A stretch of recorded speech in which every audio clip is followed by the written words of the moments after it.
I stumbled on a photograph. It kind of made me laugh. Yeah. It took me way back. Oh, back down memory lane. I see me standing there. Such a happy, happy pair. Yeah. A love beyond compare. Look at that. Look at that. Hey, hi, Michael Drop. Let me sing it till people come on. Mm-hmm. I see you standing there. Such a happy, happy pair. Yeah. A love beyond compare. Look at that. Look at that. Mm-hmm. Child, I was over here at Tyesse. I believe his last name is Jackson. If it's not right, I'll have to change the name. But over on Tyesse, it's not Tyrese, it's Tyesse channel, right? And I was in a consignment antique store, right? And this boy said something that had me holler out loud because I had my headphones on, and I was listening to YouTube, and I listened to Tyesse. And so I want to discuss what I just experienced with him. I mean, audible, like that, right? Okay, I want y'all to hear this. Hold on. Hi, Erica. Cheryl Burnett. God before everything. How you doing? Mm-hmm. Empress Lisa. How you doing, Shoshana, the moderator? Oh, that's nice. I love both of you and Tyesse. Yeah, I hope he's getting the recognition. He seems to be growing very fast. So he'll pass me up in a minute. He's got a lot of personality. But anyway, here's the point. I was over there. I think I got it right with the timestamp. Old freaks. You got all kind of shit going on around here, Ty Squad. You got a lot of freaks. You know what I'm saying? When they be complimenting you too much, it make you wonder, like, girl, what's going on? Hold on, man. My fat fingers don't ever get it right. We compliment you every 20 minutes, and like, girl, That's that old lusty. Yeah, they be in the comments, just all this stuff. You're a very beautiful elder. I saw it on you. Okay, thank you. He'll start in a second. Hold on a minute. Yeah, read the room, but don't come here, lusting after me. And this is experience, honey. My loving honey, I just don't get this good stuff away it's giving all my good loving away. Let's see how they done threw us off, y'all, with these weirdos. Tell me if I'm cracking or anything. I do know that. But listen, let me get back to San Francisco, y'all. Okay. So when I got to San Francisco, y'all, I eventually wound up poking Eddie, poking all up and through that way, y'all. So it's a little better over there, right? Mm-hmm. And excuse me, and I went to a hotel.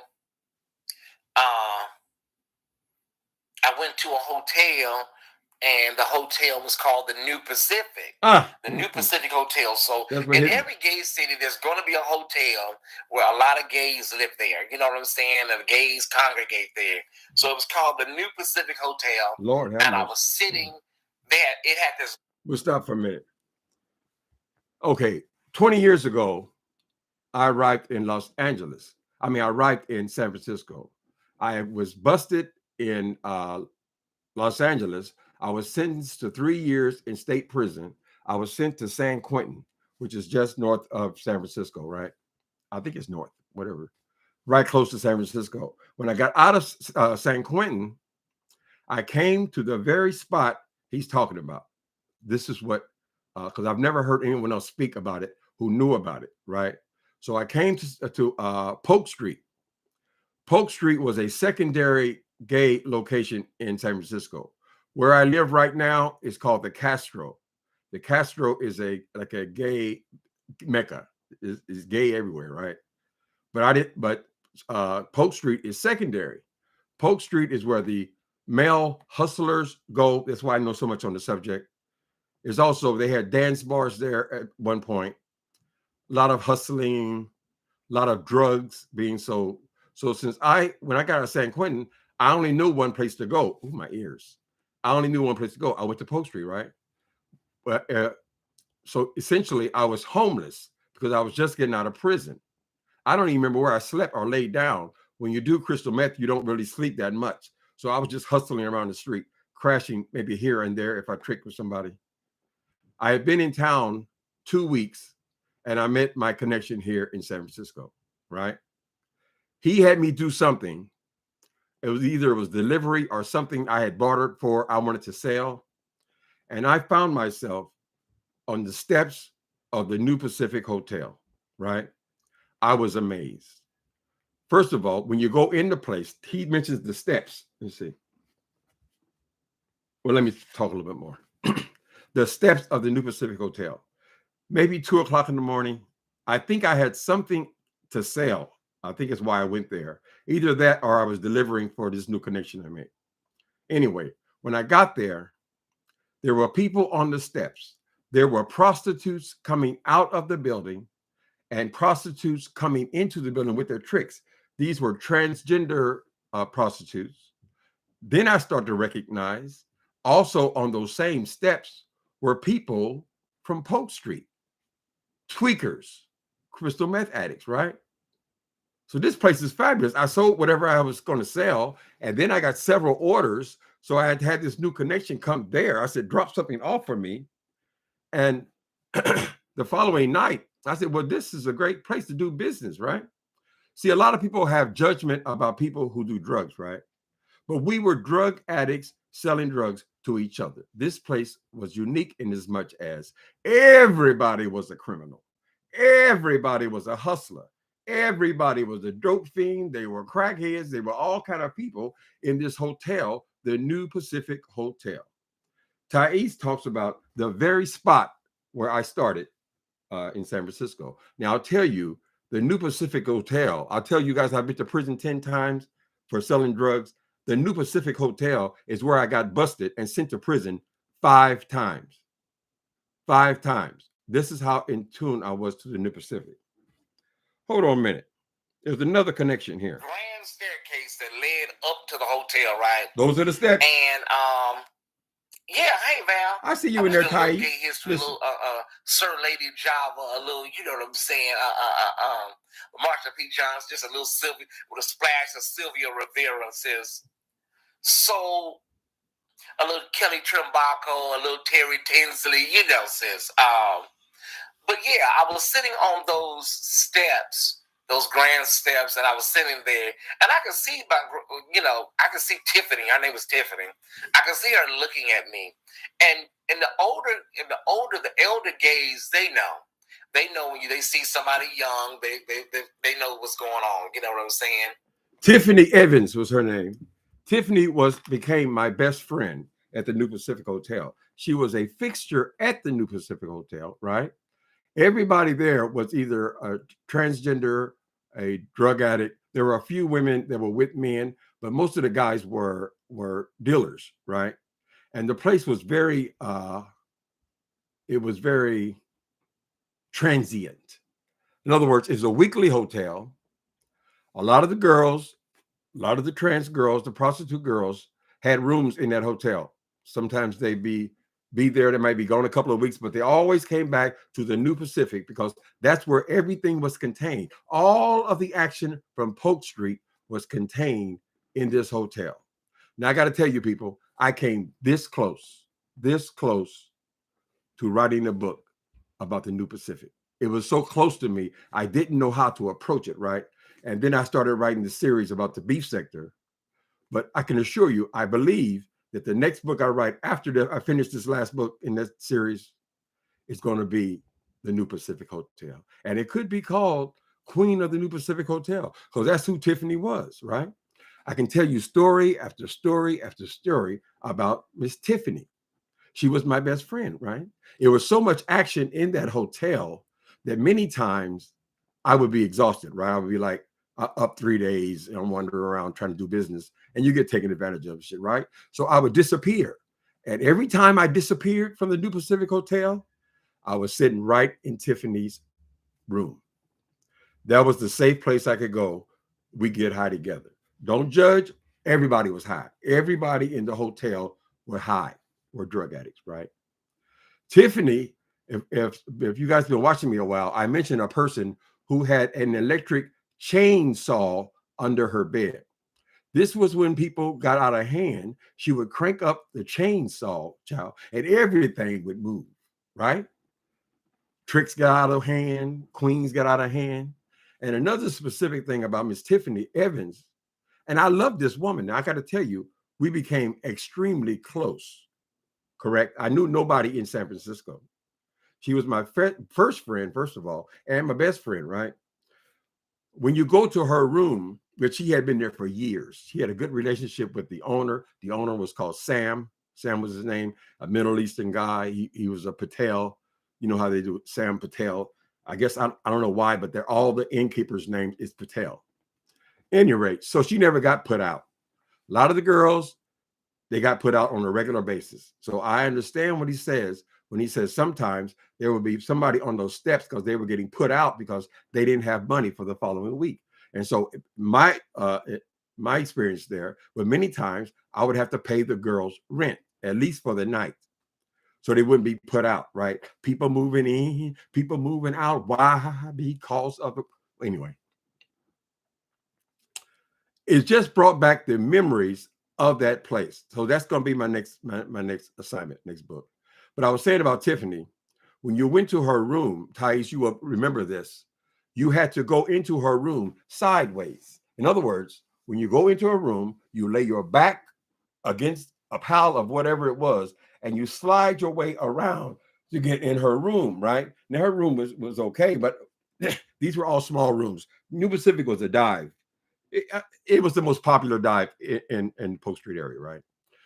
You would slide in. I said, girl, why you have all this shit piled up at the door, right? And she would say, honey, they bitches, they steal. Because Tiffany, she was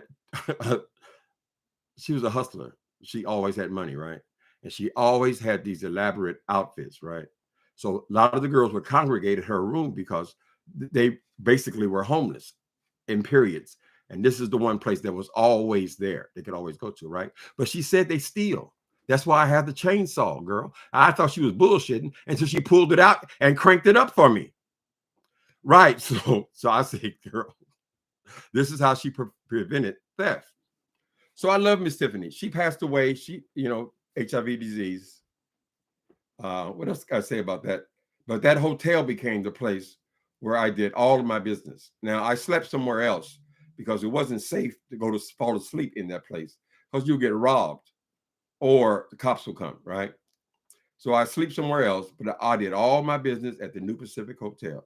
So that I became famous in that little area, particularly in that building and on Polk Street, because I became a regular there as well. Although I was only there for a few months, I would go to prison. I get busted. Somebody tell on you, you get busted. And I got busted there 5 times. But every time I got out, where did I go? Tiffany's room. It was always there, right? Anyway, so this is what reminded me. How you do a small hatchet? Oh my God. This girl had an electric chainsaw, honey. Right. And it wasn't all for the tricks. She had tricks because Tiffany had a lot of personality. So she could be a T.S. Madison if she wasn't getting high, right? She had that much personality where a lot of people called her their best friend kind of thing. But she didn't trust them. She said they all steal. And I think probably they all did because she just had all of these gowns and all this drag, right? All this makeup, all the stuff that the girls needed, right? So if they came out, they were damn near naked time it came out, squeezing in. You couldn't squeeze no bag or nothing in there. No, you have no backpacks, nothing, everything left at the door. Squeeze your ass around here, and then you squeeze your ass back out. How she did it. Mm-hmm. You remember that, Tyesse? So you were at the New Pacific, honey. I was the king of New Pacific. There were several of us, but most of the dealers were going in and out, right? Very rarely would be all of us out at the same time. But I'm definitely going to write about the New Pacific. I mean, everybody was a criminal. He said they were all gay. They were more than just gay, honey.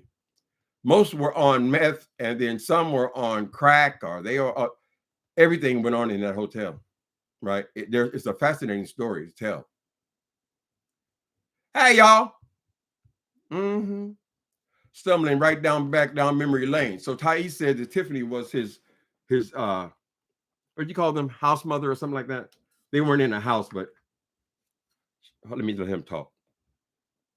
Kind of like when Blanca, found her kids and saw her kids. So she saw me sitting on the steps or whatnot in San Francisco, and she struck up a conversation. We were talking and whatnot.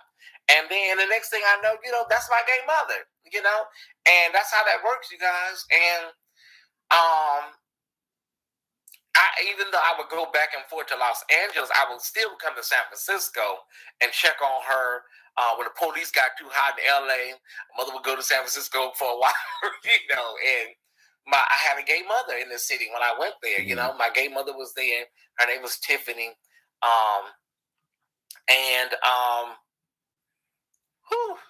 It's a lot. She died.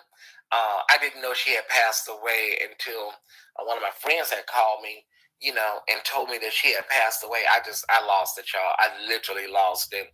And there was something suspicious about her death, just like the death I was just telling you about, but she was a really a great spirit and a guardian angel for me. And every gay person has had that person in their life, when you needed somebody, they were there for you, And San Francisco is a great city, but it's not a city you can navigate alone, okay? It's not a city. In most of these cities, you can't navigate alone. So she was a great asset and help to me. And I haven't been back to San Francisco since. I haven't. I think I went back once to help my little sister Mahogany move, but I haven't been back since. So I'm gonna go back. I want to go back because yeah. So So listen, y'all. I'm gonna say it again. When somebody had a gay parent because they have a motherly energy, and it's trans. Right. That just tickled me. That was his gay mother and my best friend. That's the first transgender. Well, I had another one. She ended up sneaking me out in LA, but Tiffany was my first transgender best friend. So a lot of the things I know about community, that part of the community, I learned from her. She was fabulous. Right. Anyway, let me see what Tyesse say. I'm on here using his stuff. The official Tyesse report. Y'all go over there. Most of you are already familiar with him. He's growing pretty quick. That's her, Miss Tiffany. Her other friend, her trans friend was Jerry Harper. Was it Terry Harper or Jerry Harper? Terry Harper. Terry Harper was a white girl, right? She was good friends with Tiffany, but they fought like cats and dogs, right? So many times you would hear Tiffany hollering, screaming, cussing her out on a regular basis, and then they befriended the next day. But she also had to squeeze in and squeeze out. It's unusual to make real friends in that life. It really is, honey. That hotel was legendary.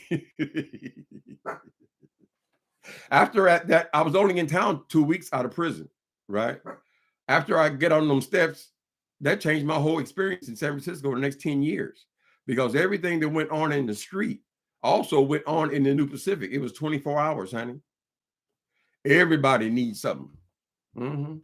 Boys would come through, they kind of hang around, what's up?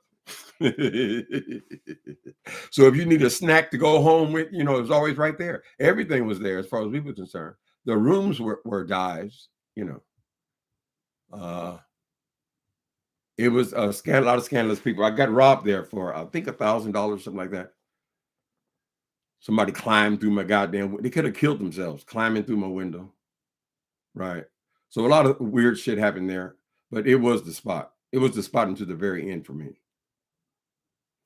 To think if you go back to the same place 5 times, honey. And particularly for the Black people, because there wasn't all that many Black spots really in San Francisco in general, but it was heavily minority there. Miss Patty, Miss Patty, official King Tyesse report. Miss Patty, she was a staple there as well. There were a few. Miss Diamond. I know all the girls, honey. Oh, Miss Betty. Oh my God, you were there. Oh, you was there at the same time then. My name was Jabber, right? My name is Jabber. I was there as I was a dealer, but it's also where I lived and hang out, or at least I had a spot there. Yes, Miss Betty worked the front desk. I couldn't believe it because LA is not like that, honey. When you go into a building and everybody's trans. Everybody's trans, everybody gay, everybody's a criminal, everybody's getting high. And it was a whole world unto itself. So it's rich. I hope that I can actually get in there and write the story. Yeah, I don't want to give up too much tea, and I don't necessarily like going back into that life, but the hotel experience itself was fascinating. It's still around now, but now it's been renovated. I don't know if Dope Kings is hanging on in there or not, but back then it was the spot, particularly for the black gays. Yeah, I remember Miss Betty. She would always tell me when the police was there looking for me. She said, no, I advise you to go the other way. They were here. They were here. Girl.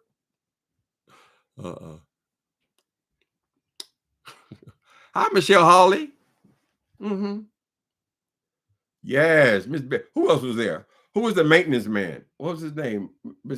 He was an old gay guy. I forget his name. He has been there forever. Some people have been there forever, honey. And some people were in and out, in and out, in and out. A lot of times you're going in and out of jail, different circumstances. You didn't have the money that week or whatever. But they'd always come back, all the black ones. So it was less risky than being out on Polk Street. Now, all the things went on there, they went on Polk Street as well, right? But this was a little less risky. She has so much drag and clothes. I told you, you got to squeeze in. She said, yo, bitches steal. They steal, girl. And she had her hatchet, and she had a nice hammer, right? And a lot of times that was for the girls. The girls didn't have, she collected clothes, right? All those rooms were I don't know what she was on, or she got some kind of assistance or something, but she never lost her place. The place was rented out weekly. But she was always there. So she had just years of clothing, makeup, nails, everything. Girls go in there and get dressed. If they catch her in a good mood, she'll dress them up, you know, so they can get out there and get that coin.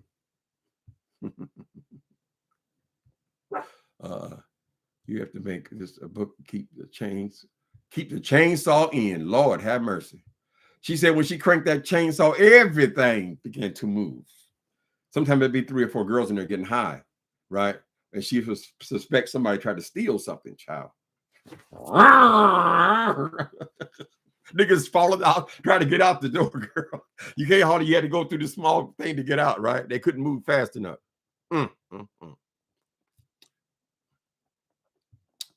Yeah, Tyesse, our paths definitely crossed there, if nowhere else, honey. Also, I also lived in LA 15 years, but we didn't have no spot like that. The energy is different.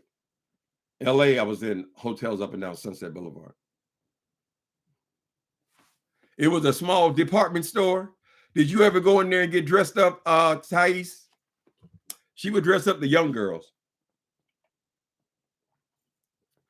She said she ain't dressing up no old bitches. Her words, not mine. Yeah, she helped the children out because sometimes they'd be raggedy out there on the street, honey.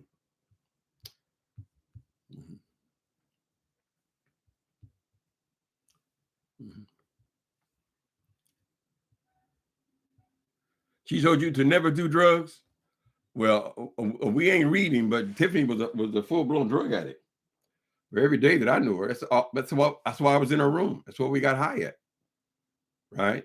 You're not going to understand it if you're never been in it. But in that world, being selling drugs was not a bad thing, honey. Put it like that. Yeah, she was a wise girl. Oh, you had a room there? Oh, you were paying Sam. Sam was like the master of ceremonies. Now, he knew all these people were criminals, right? But they had this thing. You had to pay $10 to visit somebody, right? So he was making more money on the visitors than he was making on the room. I think the room was only like $100 a week. But then when if you're in that business, you have 10 people coming through, that's another $100 a day.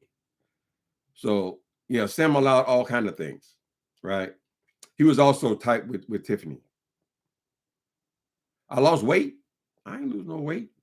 Oh, my titties hanging low. All your titties hanging low. Are they dragging on the floor?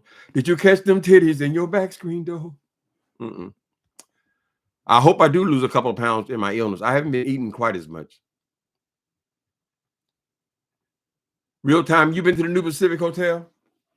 See, the New Pacific set on the last street in the Tenderloin. Everybody knows that the Tenderloin looks like a third world country, but drugs everywhere. I mean, everywhere. Ain't nobody stopping the police. They allow it to happen in the Tenderloin because if the people weren't in the Tenderloin corralled together, they'd be all over the city, right? So a lot of things were allowed to happen there. They frowned on drug dealing, but everybody was a drug addict, at least in that place. Anyway, you knew all of her vices and sold and used. Right. But if you was a young queen, she wasn't gonna give you no drugs. So. She did have a heart for the children. It's such a loss. I remember getting out of the pen and they told me she had passed, but she had been sick a while, right? She still had her full personality up until the very end, but I knew that she had been very sick for a long time. If she had ever gotten clean, she'd probably still be alive today, right? People like me, we're no different than her. We did the exact same thing. The only difference is we got off drugs. So the medications and stuff are out there, but it's hard to do that, when you're in that life.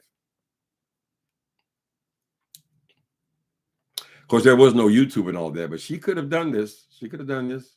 I think she would have been successful. She had enough personality to carry it.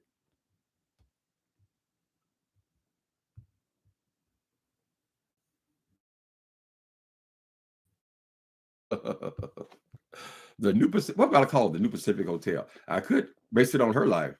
I still go down there and see the girls. I don't see them. I don't ever see them. Every once in a while, I run into somebody in the Safeway. I still got love for them. We have history. Some people make it out, some people don't. Hold on a minute. Make me get beautiful and gorgeous.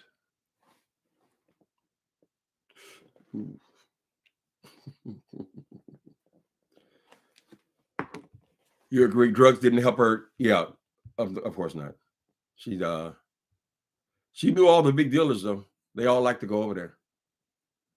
I don't know what it was. There's some certain personalities though. And even though sometimes she could be a mean girl.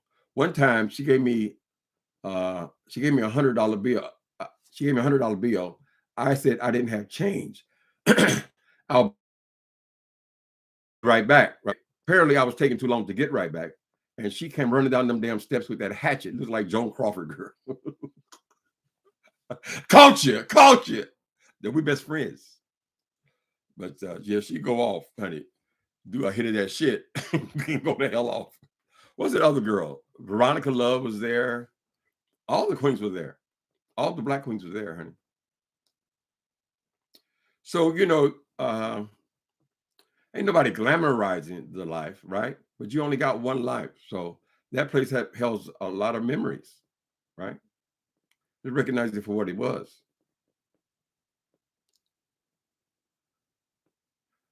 Hi, Michelle Jackson. Mm-hmm. How y'all doing? Mm-hmm.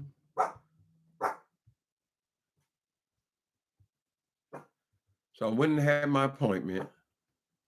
I went to that store and I had to run back home. I said, I got to address this child. You talking about the spots. You talking about the same people. You were talking about the same set of steps that I stood on when I first got out. And after I got into New Pacific, my connection said, when you going to come out of there? I never leave. Well, there was no point to leave. Everything came there, child. Lined up on the steps, paying $10 a piece. Mm-hmm. Of course, after a while, your name gets hot, so the cops just come right to your door. So we had to change rooms here and there. You hear, Mr. Squeeny? Stand up, Squeeny. That you didn't pay me no attention. I'm sorry, Squeeny. I had to leave my baby for a little bit. all those memories were very precious to you? Absolutely. It was a lot of fun, honey. It was. I ain't recommending nobody do, you know, those things, but it is a part of reality. So, like I was saying, the New Pacific said at Eddy and Polk Street. Polk Street was, even though it was in the Tenderloin, technically, it was the last street in the Tenderloin, right? So it was where all the gay action happened. There was a club called Divas. You ever go to Divas, Tyesse? Divas is where the girls were, but they had the working girls, they had working boys. That was the primary thing there. I don't think it goes on anymore, but Polk Street area was not a bad area, not compared to the rest of the Tenderloin. At one point, it had all the dance clubs. The Polk Street was popular before the Castro. Now, the Castro is saturated with a lot of gayness now, gay businesses, gay residences, gay people, gay everything. Everything's gay, right? But before the Castro, Polk Street was popular. That's where all the dance clubs were. I used to go there when I lived in LA as a young boy. I think I was 20 years old. And I would go from Los Angeles to San Francisco to party. There's a club called the Trocadero Transfer. It was the mother lode before it was Divas. Oh, that's what they called it. They had a mother lode in West Hollywood too. I live a block and a half from the mother lode in West Hollywood. Okay, so you were around even longer than I was then. But I didn't go into clubs when I was down there. Too hot. Everything I wanted to do could be either on the street or at the New Pacific. Mm-hmm. If they would have stopped throwing me in jail, it would have been perfect. I'm a social worker. I know. Deandra, you are a social worker in the Tenderloin. You know what time it is then, girl. When you go to unlock the business, honey, you got to go through people all over the damn ground and stuff. Mm-hmm. But there's a lot more as far as drugs go inside these hotels. Now, unfortunately, most people didn't have money to pay. Sometimes they would get vouchers, things the city would give them. But a lot of people are homeless there, right? But the dealers are the people who are really into that business. They're in the hotels. Here, there's a big business with residential hotels. Residential hotel, I imagine now, is about $1,000 a month. It is a small little dive, right? But they're able to demand that kind of money, particularly from the D-boys or the people who are doing some kind of crime or something like that, right? So I lived in a lot of them hotels. The Jefferson Hotel, the Kinney Hotel, there was a lot of them. Baker Hotel. You have to keep moving around, or you might wake up with the police pointing guns in your face. Mm-hmm. See what else y'all say. Mm-hmm. Well, I'm glad you're doing work in the Tenderloin, Deandra. The work is definitely appreciated and needed. But I believe the city and the police allow that to happen. And most of the services, when you're broke, you're poor, occur there, right? The places where they house you and things like that, if you're lucky enough to get that, it's usually located in and around the Tenderloin. That, and we have the Pendulum. Oh my God. Tyesse, wait a minute. The Pendulum was the only black bar in SF, seems like, and it still was. And there has not been a replacement. Now that's going back long before the crystal meth. I was going to the Pendulum because that's the only place where black guys would go, and the only place where interracial people would go. Everybody would gather there. It was a popping bar for years and years and years. It was a staple. But after it closed, they didn't replace it. Now, there, of course, just like on television or internet, now gays are everywhere. So the other bars, they might be majority white, but everybody goes to the same places now. So it's not as restricted. Back in the old days, the bar owners wanted to keep black people out. They thought it was a bad element. So they had ways to do this. This was in San Francisco and also in Los Angeles. Less in San Francisco, but they would card black people with 2 pieces a picture ID, which most people do not have 2 pieces of picture ID, but they were only card the black people, right? So their refuge was the Pendulum at that point. We're going back into the 70s now. I don't know if this carding thing has been annihilated now. I haven't been inside a bar in years and years and years, but that was the thing. That was the gathering spot. In Los Angeles, it was the Rusty Nail, was the place where interracial people went, black people and white people. They want to get together, whites who are attracted to blacks, blacks who are attracted to whites. And every place, every bar was for a different group of people. They have places for bears to go, where big guys want to meet other big guys, and they have their own bar. And so if you're trying to find your clique, you would go to that bar, right? Some bars had lesbians and gays. The lesbians were really in the clubs like us. So you would find the lesbian club kind of thing like that. Yeah, I remember the Pendulum very well, honey. Now that place is called the Toad Hall. I remember when they reopened the Toad Hall. This is a historical gay club. It had been closed down. Be quiet, baby. Toad Hall. I didn't know anything about a Toad Hall. My history in San Francisco only goes back 30 years. But they opened the new place. It's called the Toad Hall. Well, in the pen, a toad is a black person. So I was extraordinarily offended. I had to call up my minister. I said, I cannot believe this shit. I feel like I want to throw a brick through the window or something, right? Because I thought it was something racial. Since that was a black club, it's been closed and turned into another club, and you call that Toad Hall, right? So this is one of the racist terms that people use. But he said, baby, calm down. Calm down. Before the Pendulum, there was a big bar called Toad Hall. They're just revisiting. That was the name of the place. I didn't understand that. My understanding was different. Mm-hmm. So no, it never came back. I guess there are black clubs over in Oakland now. A lot of the black people moved over to Oakland when the rent started getting so outrageous. And you really can't blame them. Who wants to pay all that kind of money? For what? I mean, San Francisco, it's nice and everything, but it's not like luxury living that you're paying $3,000 for. So a lot of people offered money, people who had family homes and things like that. But a lot of the gays simply moved over to Oakland.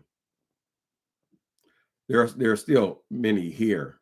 A lot what they call snow queens. They still gather in the Castro, but mostly the black action is over in Oakland.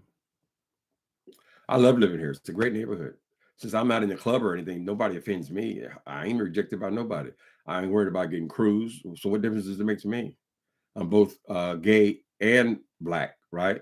Not more black first and gay black first. And I'm both. It's simply what it is. It is what it is, honey.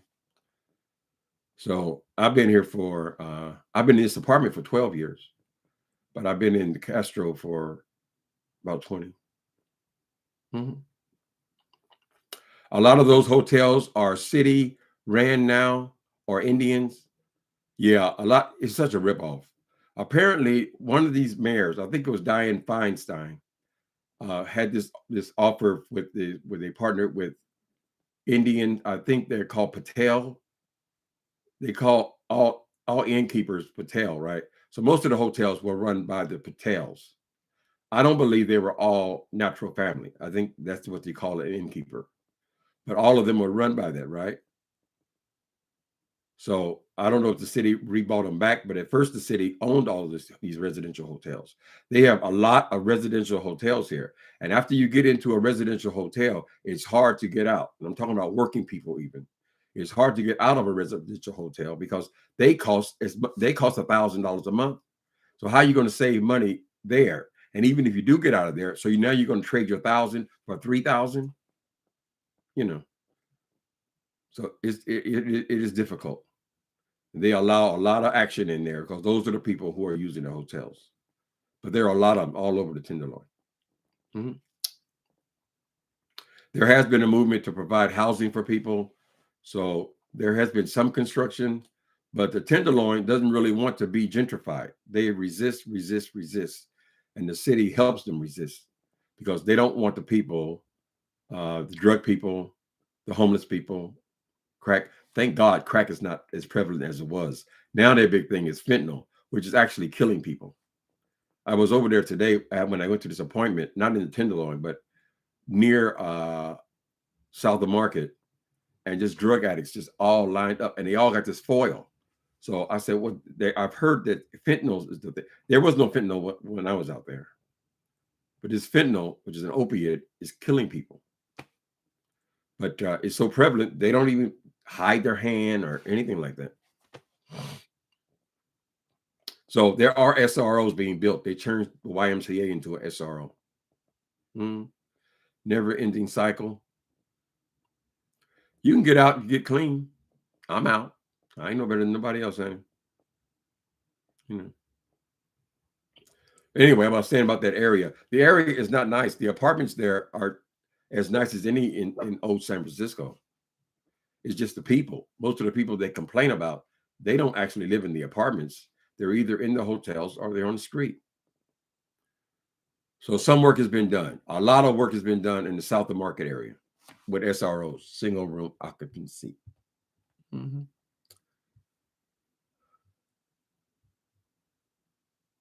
Case. The Patels are generationally innkeepers all over, not just San Francisco. Patels are innkeepers. So that's one thing that they do well. And they have somehow or other contracted with the city. Whether it was a purchase or a lease, somebody told me that the city or Dianne Feinstein had leased these hotels for something like 30 years. So I don't know when those leases run out, does the city take them over again or what? It's been so long. If you've been away from the Tenderloin for a while, it does seem like some other country, the saturation. But when you're in it, you don't care. And I'll be walking around the Tenderloin with $1,000 in my pocket. Never occurred to me that somebody could come out from a bush and hit me in the head with a hammer. We were just in and out, people moving in, people moving out. Why? Because they are dope fiends. Run. So that's good, Tyesse. You never got into the dope. That's fantastic. I really do. Maybe I'll start taking some notes. I got to finish this book that I'm on. I'm only a little over halfway through. But I think after that, I might try to take that on. Right. Of course, you make up the names and circumstances and all that. But there was a whole lot that went on. I tell you guys, I had that boyfriend for 8 years who I still consider to be primarily a straight guy. We did business together. I fell in love with him. I was obsessed with him. But all that occurred in that hotel, right? In and out. Sometimes he's in, sometimes I'm in, like that, right?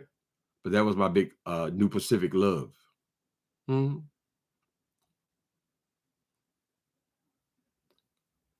hope that situation is better with the hotels. I know they have a lot of SROs now there and also in the South of Market area. The city has got this contract with the developers, the builders, where they have to have 12% of their units below market rate, right? But even below market rate is still, $1,500 a month. But it's something. And some people just paid a third of their income. They don't have no income. It's essentially free. There's a lot of that, but there's so much homelessness. Just like LA, I'm sure you've seen. It's not only California, but it's all over now. When I was a young person, I don't remember all this homelessness. I really don't. So I don't know what happened or how it happened, or is it the rising cost of living, whatever it is, but it seems to be getting worse and worse and worse. It was in this neighborhood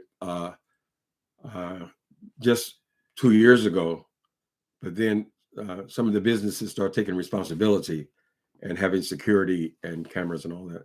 So right now, it's not bad in this neighborhood, not bad in the Castro.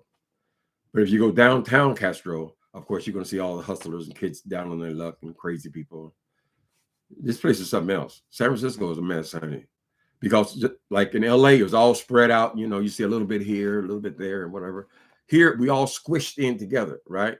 So if your home, you paid $3 million for a Victorian house, right? You come out your door, and there might be 5 people camped out right in front of your building, or the building next door might be for like a residential hotel or something. You know. Anyway, it's city living, honey. It's city living. I still love it. Tears my ears up. Who tears your ears up, hon? What's smacking? Who the hell is smacking? Me? Child, if you took the amount of pills that I have to take to stay alive, honey, you'd be smacking too. Right now, my ears are closed. I'm talking through a tunnel, right? The cold medicine is dries my mouth out. So I'm sorry if the smacking offends thee, honey. But we got to go with the Bible say under new management. If thine eyes offend thee, pluck them out. For it's far better to go through life with no eyes than to burn with lust and sin. I'm just being silly, honey. Don't take it personally. I'll be in Oakley, California. Where's Oakley? Is that Oakland? Oakley? I never heard that word before. Tracy's here. Tracy's an hour and a half up the street, honey. Who knows? They might show up here if he wants to show her Bay Area. I'd love to see her. I really would.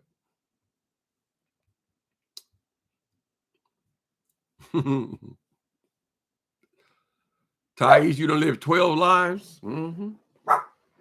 When you get old like me, that's all you're going to have, honey, your memories. Next one be sitting up in the old folks' home, honey, telling about, I remember when I was a child. Unfortunately, Tyesse, I don't get to kick it around with people about anything in the past. Because when I arrived in San Francisco, that means everybody that I knew for the last 15 years, I no longer knew. I'm in a different city. I had to start all over again. And then I was an addict here for 10 years.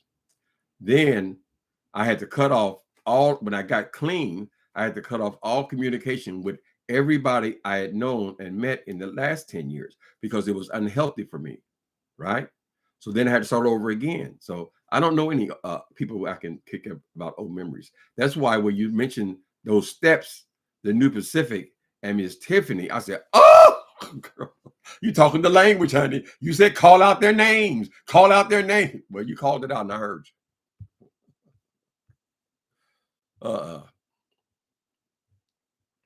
It's an hour from San Francisco.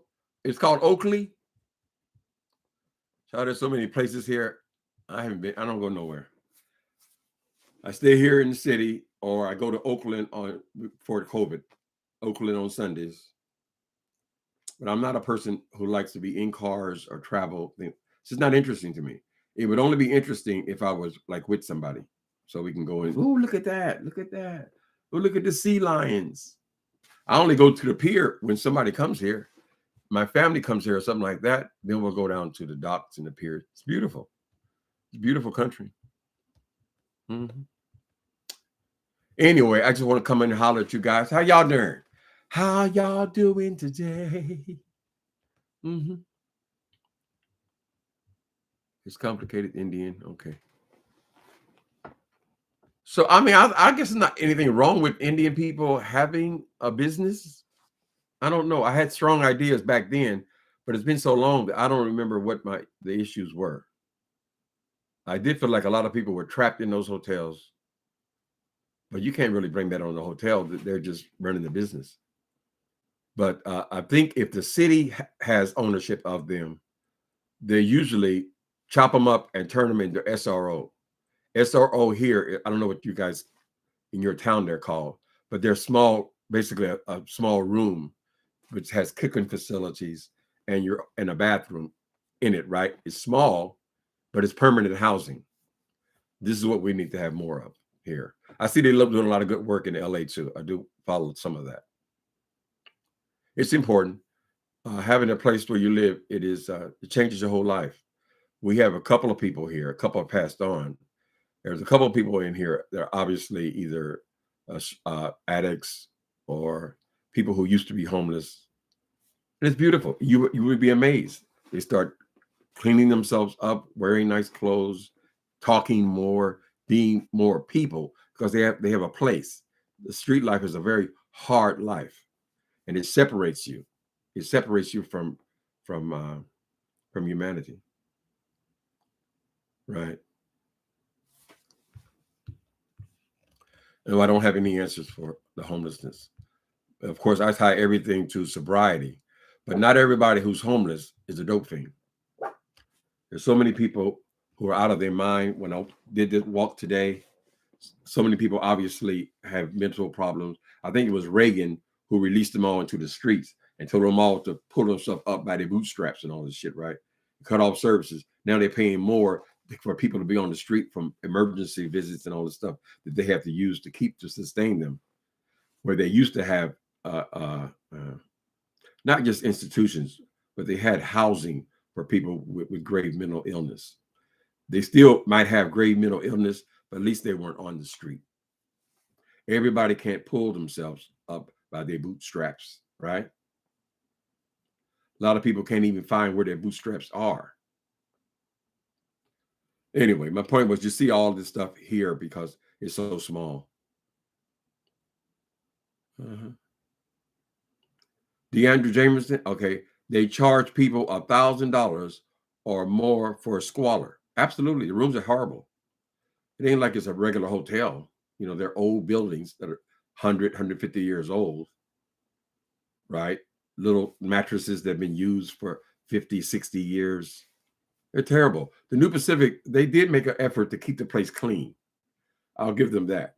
But it's an old building. And the rooms were very, very small.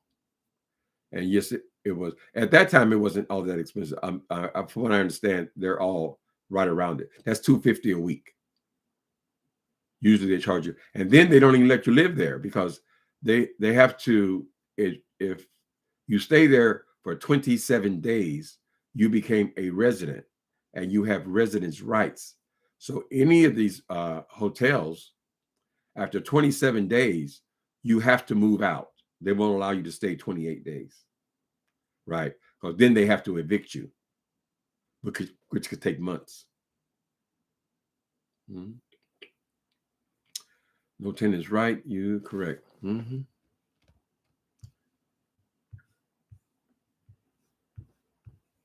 I feel for the Saints. For some people, that whole experience is going to be a temporary thing, something they did in their 20s. You know, they started off okay. They did a little something in the club to dance and all that, and they ended up strung out. But a lot of people, that's not going to be their whole life experience. Unfortunately, some people will, but a lot of people are going to get enough. I'm tired of living like an animal. You know, that's why the rooms of AA and NA are so packed. They're full, right? Those people are no different people, same people. They just got off. Celebrities stay in hotels for a month. Well, those are rich people. They're not staying in New Pacific. They're not staying in Tenderloin hotels. Baby, have mercy, please. Have mercy and loving kindness. Thank you. Be quiet. Okay, Daddy, I'm checking the perimeter. It's okay. Everything's safe. You want to say hello? Come here. Get it, bum, over here. Come on over here, you ding dong. Get it, bum. Oh, Daddy, here you go then. Showing me off. Look at my baby. Come on. Let's go. Hi, baby. Look at Squeenie. Hi, Squeenie. What you doing? Hi, people. What you doing? Leave my daddy alone. He can play with me. He don't give me no kisses, no sugar, nothing. Because of y'all. Y'all taking my daddy. Ding dong. Mm-hmm. Get out. I'll be through in a minute. All right. No, celebrities are not staying in no New Pacific hotels, honey. They're staying there, but they're stupid because those real hotels, I mean, those people pay a lot of money to live in a hotel, mainly because they have services there. They have doormen there, you know, they have concierge and all that shit. You got to pay for that.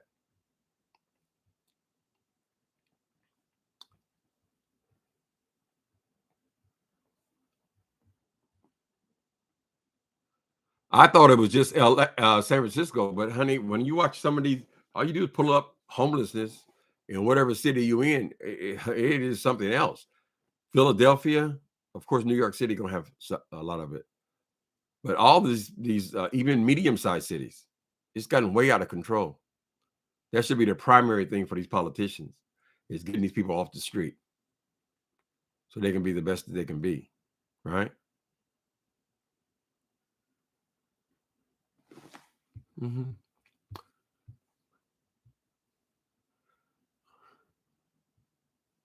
They don't want to solve it. No, they don't want to solve the tenderloin, because then the people will be all over. But it's still all over Market Street.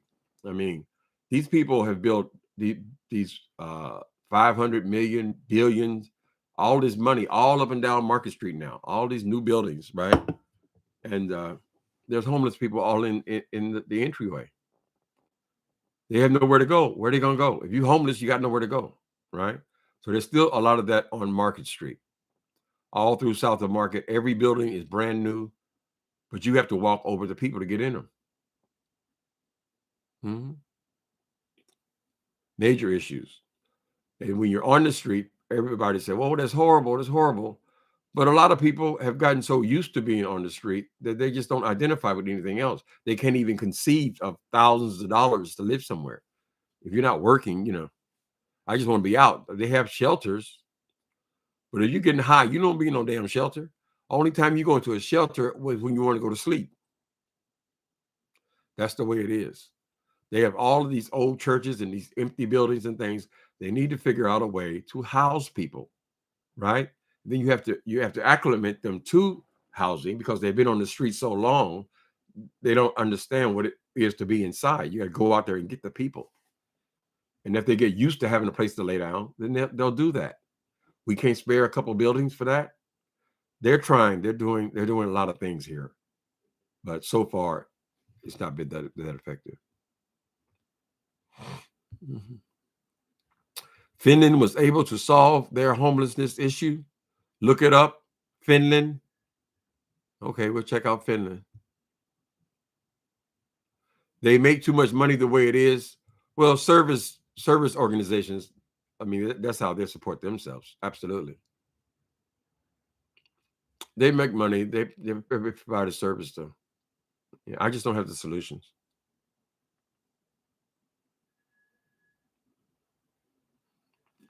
But I know if people are determined, though, they will eventually get housing, right?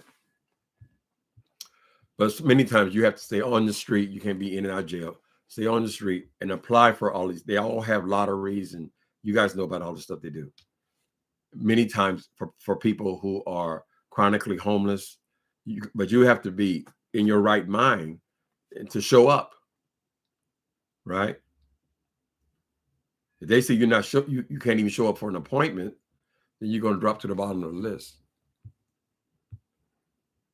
So they have Section 8 wait list, hope list. Baby, don't ever let nobody shame you because you got HUD or Section 8. That shit took 12 years on the wait list, right? It takes a long time, honey. It is a struggle. Mm-hmm. Yeah, but the Tenderloin is legendary. No tents, right? You're correct. Okay. Well, a few years ago, they didn't have no tents. Now, I guess organizations give everybody tents. So they're all over. They're pretty spread out around here. But yeah, back in my using days, we didn't have no damn tents. So that's something, But now it's out of hand because everybody got tents.